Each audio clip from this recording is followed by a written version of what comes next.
Қара әмір, бірінші бөлім. Бір жолы 5000 теңгесі жоғалды. Әмір келгенде содан сұрап еді, оның көзі шатынап кетті. Екінші рет бәлеңді маған жапсаң бауыздай саламын деп шаппалы қанжарын мұның тамағына тақап, маған қажет болса 5000 емес, 50.000 теңгені өзің қалтама салып бересің, түсіндің бе дегенде оның отты көздері жыртқыштың жанарындай қанталап кеткендей болған. Зәресі ұшқан Әзиза мына түрмен әкесін сабамақ түгілі өлтіре салудан да тайынбас деп ойлаған.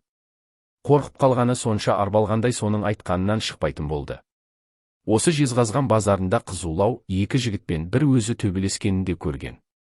Әмір өзімен тұрқы шамалас әлгі екі жігітті аяусыз ұрып теуіп жайратып салып, ештеңе болмағандай жөніне кеткен. Сондағы сұсты түрі тіпті кісі шошырлық еді. Бүгінде міне қызыл көзденіп келді де тамақ арақ ішіп, мұны төсекке алып ұрып жәукемдеген соң ақша алды да кетті. Түрмеде зор денелі, өзі пысық жігіт бірден-ақ ортасын тапты. Ол орта сол кездері бүкіл кеңес одағына дер кезінде құлақ асу керек, талапты шулы. Бірнеше мәрте сотталған Мәскеудің қарақшысы Фокс деген вор Заканинің тобы еді. Жас жігіттің байқаусызда болса да адам өлтіріп түскенін білген соң Фокс мұны қасына алып, үкімет заңының әділетсіздігін дәлелдеп, оны нағыз честный арестант етіп, яғни қылмыс әлемінің заңымен өмір сүруге үйретуге кіріскен. Осылайша Куба түрмеде болған жылдарында Фокстан қылмыс әлемінің теориясында практикасында үйреніп шықты. Түрмеде ұстазы оны өмірдің әр түрлі жағдайында өзін қалай ұстау керек, кімдермен достасып, кімдерді жек көру қажет, кімдер нағыз адамдар, кімдер құнсыз пенделер деген сияқты нәрселерге әбден үйретіп, қылмыскерлікке баулып шығарды. Ол кезеңде қылмыскерлердің зоналардағы беделі мықты, тәртіптері күшті, жоспарлы түрде жас сотталғандардың ішіндегі пысықтауларын арнайы қылмыскерлік өмірге тәрбиелейтін. Тіпті сол бір жылдары қоғамдағы жастар арасында түрмедегі блатной терминдерді қолданып сөйлеу әдетке ене бастаған. Жас өспірімдер денелеріне сотталғандар сияқты суреттер салдырып алуды мәртебе көретін кез болған еді. Ол кез мерзімі бітіп түрмеден шыққанда Фокс оған қаржыдан көмектесіп, Одессадағы бір адресті берді. Мына адреске барсаң менің пират деген досым бар, сол саған қамқорлық жасайды. Қаласаң жұмыс, баспана, қатында тауып береді.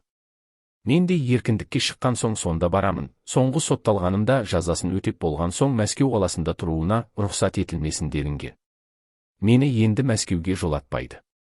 Есесіне Қара теңіз жағалауында шайқап өмір сүреміз. Пиратты тауып алып менің сәлемімді жеткізсең болды, қалауыңша өмір сүресің деген Фокс.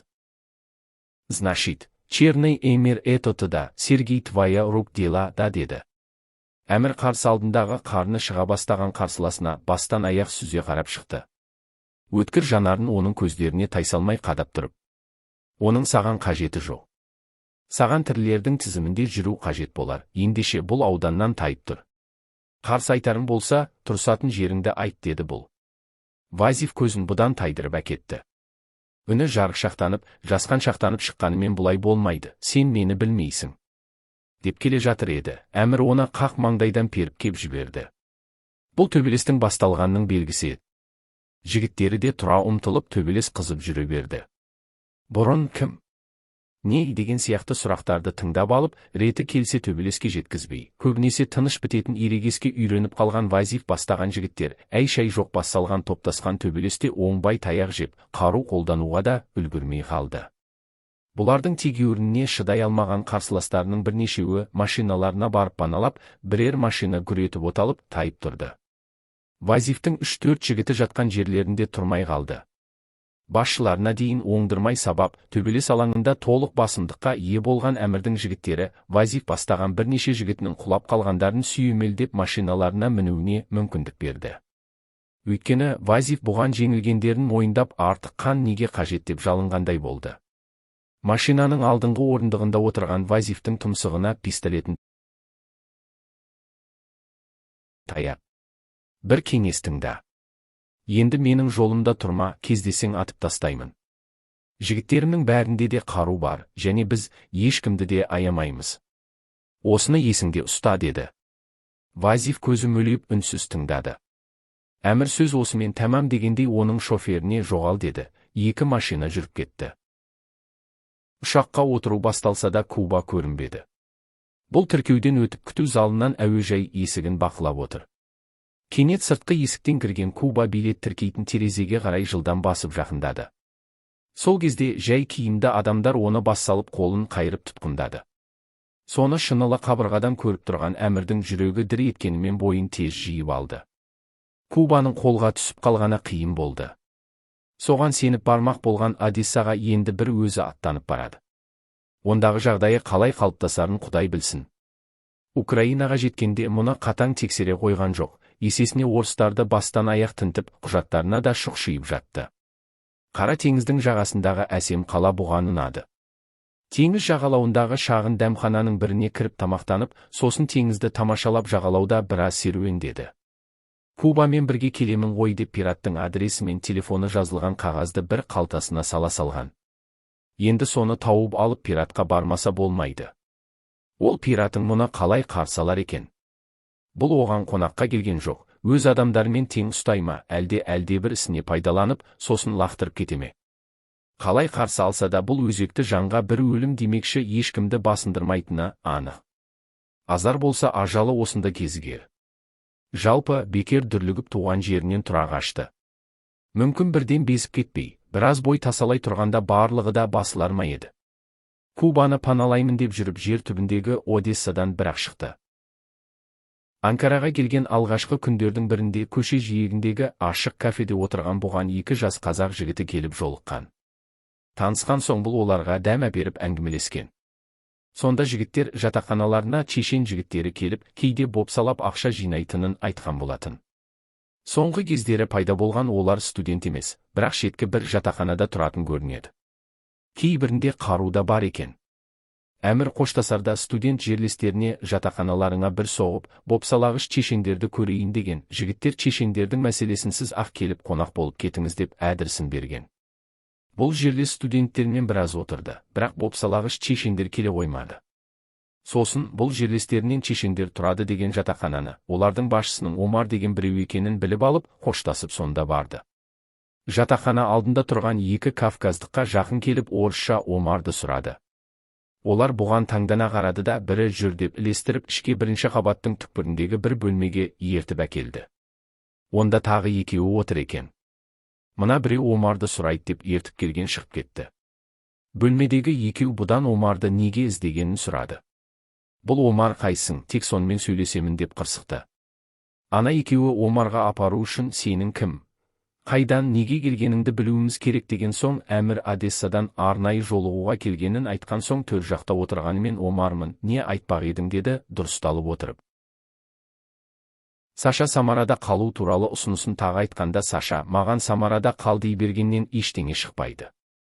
Одан да мен тезірек Мәскеуге жетіп орнығып алайын, сосын сенің қара уылдырығыңды ондағы ең мықты мейрамханаларға жеткізуге кірісеміз, байлыққа белшемізден батамыз деген. Саша оның айтқанына оншалықты құлай түспеді. Қайта сен түсін, қара әмір, сені онда ешқандай көкең күтіп тұрған жоқ. Датоның көкелеріне сеніп бара жатқан болсаң, оның бекер, олар ешкімге де жайдан жай жақсылық жасамайды. Әрі өздерінен бөтендерді жиі сатып кетеді, сондықтан да оларды көбі жек көреді. Мәскеуге барып орнығып қалу оңай болса, жұрттың бәрі түрмеден шыға салып солай тартар еді ғой, бірақ сенен басқа солай қарай ұмтылып жатқан ешкімді көрмедім. Ал уылдырық бизнесін Мәскеуде жүргізейік деген ұсынысыңа рахмет. Біріншіден, менің қара уылдырығымнан бұрын өзің Мәскеуге сіңісіп ал, екіншіден Астанада қандай мәселеде болсын бақылау басқа жерлердегіден қатал. Сондықтан Мәскеу мейрамханаларында менің уылдырығым пайда болысымен, қайдан келген батпан құйрық деп құқық органдары оны індетіп іздеуге кіріседі де, Самараға шығады. Сөйтіп менің цехтарымды жаппай жауып тастауы мүмкін. Одан да басқа аймақтардағы қалаларға жөнелту арқылы тауып жатқан пайдама қанағат етіп отыра бергенім жақсы. Егер Мәскеуге сіңсе алмасаң Самарада құшақ жая қарсы алар досың барын ұмытпа деген ол қоштасып тұрып. Пистолетімен екі оқшантай магазині қолына тиген соң Әмір Пашаны оңашалау жерде қалай ұстауды ойластыра бастады. Оның көлеңкесіндей қасынан екі елі қалмайтын оққағары бұған бөгет бола алмайды, сондықтан жалғыз әрекет етуіне де болады. Бұғағы салбыраған семіз Пашаның да көп қасар салмайтынын бұл біледі. Өйткені негізі қорқақ адамға қаттырақ қысым жасап, өзіңді бір адам жегіш, аяусыз азаптағыш, садист, маньяк сияқты көрсете білсең болғаны, зәресі зәр түбіне кетіп тез сынады. Бірақ жақын жерден көзіне тура қарап көрудің мүмкіндігі болмағандықтан да пашаның алыстан көрген түріне қарап бірдемеге ұрынып та қалуы мүмкін. Адамның сыртқы түрі оның мінез құлқын әрдайым дәл көрсете бермейтінін ұмытпауы керек. Қазақтың адам аласы ішінде дейтіні де бекер емес қой. Сондықтан басына проблема тауып алмас үшін Гивиге хабарласып бір-екі адам сұраса ма? Олай етейін десе Гивидің де сыры белгісіз, цехтан үлес бер деуі де ықтимал. Әлде Лилия цехтың үлесі маған мүлде қажет емес деп жүр, соны сылтау етіп акцияның бір бөлігін Гивиге берсеше. Бірақ зонада джин ет өндіру цехы елеусіз, ешқандай топтың қоластында емес деген еді. Сонда пашаның қорғаны өткенде мэриядан шыққан қасқабас болғаны ғой. Бұл аңдығалы шынында да паша негізінен сол адаммен ғана оңаша жолықты. Ендеше бұл пашаны қанша қорқытып қысқанымен, ол бұған мақұл деп көнгенімен, соған хабар берері анық. Әмірдің вор атанып, тәж киюі ың-жыңсыз. Никита Сергеевичтің Хрюшаның мейрамханасының оңаша шағын залында 10 шақты адамның қатысуымен өтті. Мәскеулік қылмыс әлемінің ығайы мен сығайы бас қосқан бай дастархан үстінде бірінші болып сөзді дәмхана иесі алды. Одан соң араларында арнайы келген Саша Самарский бар бірнеше вор сөйледі. Гиви Васильевич қорытындылады. Ворлық кодекс бойынша бұған 5 адам кепілдік етуі керек болса, отырыста 9 адам кепіл болды. Әмір салтанатты отырыста кавказдықтар мен славяндар арасының кәдімгідей ушыққанын аңғарды. Көп ұзамай қылмыс әлемінде үлкен қырғын басталарын бұл сол күні анық байқады. Ойлағандай-ақ арада 10 шақты күн өткенде бұған кепіл болған вордың 3-і өлтірілді. 2 кавказдық Мәскеудің сыртқы орама жолында апатқа ұшырап, автокөлігімен толық өртеніп кетсе, Мәскеудің ең беделді авторитеті саналатын Хрюша мергеннің аңдыған оғынан ажал құшты. Бұл оқиғалар қылмыс әлемін дүрліктіріп жіберді.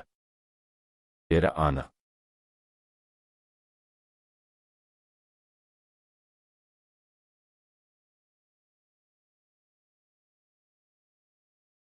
Кеңсесіне облыс әкімінің орынбасары Дәурен Ниязұлынамын деп жылмиған бір жігіт келді.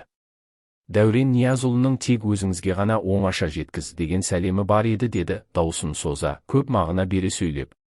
Бұл қасындағы Сағынтайға шыға тұр деп иек қақты да ана жігітке қарсысындағы орындықты нұсқады. Ол мұның қарсысына келіп жайғасты да қалта телефонын алып, әлдебір нөмірді теріп, сосын бұған ұстатты. Сосын ақырын ғана Дәурен Ниязұлы деді сұқ саусағымен телефонды нұсқап. Әмір бірден ұқты. Бұның өзіне тікелей телефон шалмай, арнайы адам жіберіп, соның телефоны арқылы сөйлеспек болғаны ол да мұның қылмысты жолы жайлы білгендіктен сақтанған түрі болды. Әкімнің орынбасары ертең осы жігітке ілесіп келуді, оңаша кездесіп талқылайтын мәселе барын айтты. Бұл келісті. Жылмиған жігіт телефонын қалтасына салып жатып ертең айтылған мезгілде келемін, дайын тұрыңыз деп қоштасып шығып кетті. Әмір әкімнің орынбасарының мына қылығын түсінбей қалды. Бүйтіп жасырын жағдайда кездесетіндей бұл алапес пе, әлде терроршы ма екен?